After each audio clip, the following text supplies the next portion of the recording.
నువ్వు దగ్గర చూడు పెట్టించేసి క్లీనింగ్ కూడా చేయించు. ఆ ఫ్యాన్ ఏదన్నా రిపేర్ ఉంటే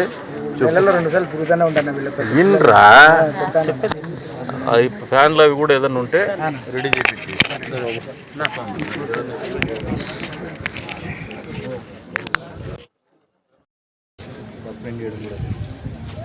సస్పెండ్ చేసుకునే మా బాధ్యత అయిపోయిందని మేము అనుకోవాలి.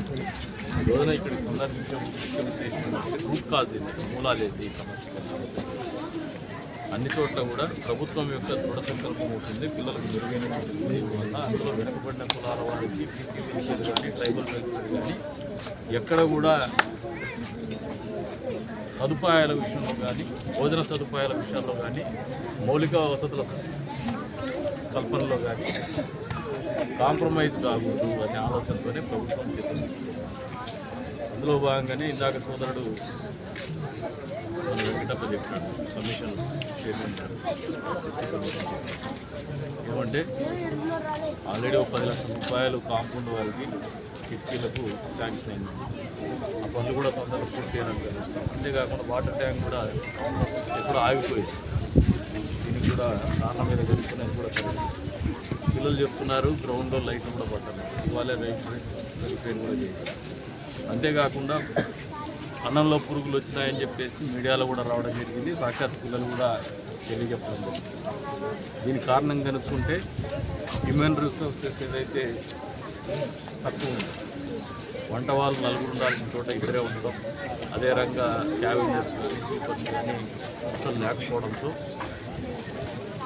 బాత్రూంలు కూడా మురికూపంగా తయారైనటువంటి పరిస్థితి దృష్టిలో పెట్టుకొని వెంటనే కలెక్టర్ గారితో మాట్లాడి అవుట్సోర్సింగ్ కింద కొంతమందిని తీసుకొస్తాం. శాలరీస్ కావాల్సిన వేరే రంగైనా రైజ్ చేయడానికి ప్రభుత్వము రిక్రూట్ చేసి వాళ్ళకి ఒక ఏజెన్సీకి ఇచ్చిందని చెప్తున్నారు సోదరుడు. వాళ్ళు వచ్చే వరకు కూడా ఆ శాలరీస్ని వేరే రంగా అరేంజ్ చేసినా వాళ్ళకి పనులు చేపిస్తామని చెప్పి సందర్భంగా తెలియజేస్తున్నాం. ఈ 2 రోజుల్లోనే రోజున 27వ తారీఖు 29వ తారీఖు మళ్ళీ నేను సందర్శించడం జరుగుతుంది. అందులోపల మేము ఏదైతే మాటలు చెప్తున్నామో ఈ 2 రోజుల్లో ఈ సమస్యల పరిష్కారం జరిగిందే విధంగా చూస్తామని చెప్పేసి తెలియజేస్తున్నాం. 29న మళ్ళీ ఒకసారి రివ్యూ చేసుకుని స్టిల్ ఏదైనా ప్రాబ్లం పర్సిస్ట్ అయితే దాన్ని అడ్రస్ చేస్తూ రిజాల్వ్ చేయడానికి ప్రయత్నం కాదు, ఖచ్చితంగా రిజాల్వ్ చేస్తామని చెప్పేసి కూడా ఈ సందర్భంగా తెలియజేస్తున్నాం. కూటమి ప్రభుత్వం యొక్క బాధ్యత కానీ చంద్రబాబు నాయుడు గారి పరిపాలన కానీ ఇటువంటి సమస్యలు ఎప్పుడు కూడా కొనసాగించే విధంగా మా పరిపాలన ఉండదని చెప్పేసి తెలియజేస్తున్నాం. సమస్యలు అనేది ఎప్పుడైనా ఉత్పన్నమవుతూ ఉంటాయి. వాటి పరిష్కారం అనేదే మాకు ఆయన చూపించిన మార్గము. చంద్రబాబు నాయుడు గారి పరిపాలన మాకు నిర్దేశించినటువంటి మార్గదర్శకంగానే పరిపాలన కొనసాగుతుంది. ఈ సమస్యలన్నిటికీ మూలాలు లేకపోయేసి దీన్ని పరిష్కారం చేస్తున్నాం. 100% పిల్లలు 2 రోజుల తర్వాత మళ్ళీ వాళ్ళ ఫీడ్బ్యాక్ తీసుకుంటాం. వాళ్ళు ఇంకా ఏదైనా తదుపరిస్తే కూడా దాన్ని కూడా కరెక్ట్ చేసుకుంటాము. వాళ్ళకు సరైనటువంటి పౌష్టికాహారం కానీ వాళ్ళు సరైనటువంటి పరిస్థితుల్లో అనువైనటువంటి పరిస్థితుల్లో వాతావరణంలోనే పిల్లలు పెరిగే విధంగా చదువు నేర్చుకునే విధంగానే తీర్చిదిద్దామని చెప్పేసి కూడా ఈ సందర్భంగా తెలియజేస్తున్నాను. అధ్యాపకులు కూడా కొత్తగా ఒక ఆయన మన డిఎస్సిలో ఉద్యోగం చేపిస్తాను. అందులోపల ఇమీడియట్గా మన వాళ్ళు పెట్టి అది మళ్ళీ వచ్చినప్పుడు ఆర్డర్స్ వచ్చినప్పుడు కాల్చింటే వాళ్ళకి ఉద్యోగం ఇప్పిస్తాం.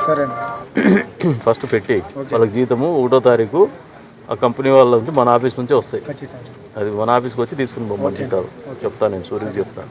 అవి తీసుకొని పోండి. 2 ఇంకా వంట మనుషులు 2-3 కావాలన్నా. 2-3 అంటే నీకు వంటలు కావాలా? కోడి కోసి 2 అడిగినారు. ఆల్రెడీ 2 ఉన్నారన్న. ఇంకా 2 కసూడిసి ఒకరు, బాత్రూమ్కి ఒకరు, 4 మెంబర్స్ అన్న. అంతే కదా. ఖచ్చితంగా కసూడిసేకి 2 కావాలి సార్. ఎందుకంటే ఇక్కడ బియ్యం లేడీస్ ఉండలేమ్మా. నువ్వు చెప్పు నీకు కావాల్సింది. ఇప్పుడు 6 మెంబర్స్ సీట్ సార్. 6 మెంబర్స్ దేనికి? అంటే 4 కసూడ్చే వాళ్ళు 2 వంట వాళ్ళనే లేదు సార్. కసూడ్చేకి టాయిలెట్స్కి 2 సార్. ఇక్కడ ఒక వంటకి 2 వంట వాళ్ళని ఇస్తున్నాం కదా. ఉన్నారు ఆయన. అది కాదమ్మా, ఇంకా 2 ఇస్తున్నాం అంటున్నా. లెక్కల్లో వీకా? 6 మెంబర్స్ లెక్కల్లో వీకా అంటే 2 వంట వాళ్ళని చూడు. వాళ్ళకి 18,000 ఇద్దాం. వాళ్ళకి కసువులు ఉడ్చే వాళ్ళకి ఎంత ఇస్తున్నారు? ఇక్కడ 6,000 ఎంత చెప్పా? 6,000 రూపాయలు. ఎస్ఆర్ ఏజెన్సీ వాళ్ళు కొత్త రిక్రూట్మెంట్ వంట మనిషికి వాచ్మెన్కి ఇస్తున్నారు. ఇప్పుడు ఇంకా 1 నెల 2 నెలలు పడుతుంది. అంతవరకు మనం పెట్టి ఆ ఏజెన్సీ వాళ్ళకి కూడా నువ్వు మాట్లాడు వెంకటప్తో, మీరు మాట్లాడండి. అన్న ఓకే వాళ్ళు ఎవరిని పెడితే ఎస్టీసీలే వాళ్ళు పెట్టిన వాళ్ళకి ఆ ఏజెన్సీ వాళ్ళని తీసుకోమని వాళ్ళకి ఉద్యోగం ఇవ్వమని, అంతవరకు మేము శాలరీస్ ఇస్తాం. అంతేలే వాళ్ళు తీసుకున్నప్పటి నుంచి వాళ్ళని శాలరీస్ ఇవ్వం. అంతే అన్న పేర్లను తీసుకుంటే ఈ రోజు పెట్టించేసి ఇమ్మీడియట్గా వచ్చేసారు. అన్న పెట్టి పేర్లు ఇస్తే వాళ్ళు 2 రోజులు టైం ఇండిపా, ఈ రోజు రేపట్లో పెట్టిస్తాము. 2 రోజుల్లో మీకు ఇవన్నీ సెట్ చేస్తాం. మళ్ళీ 2 రోజుల తర్వాత నేను వస్తాను. 74 వచ్చి ఒక పూట మీతో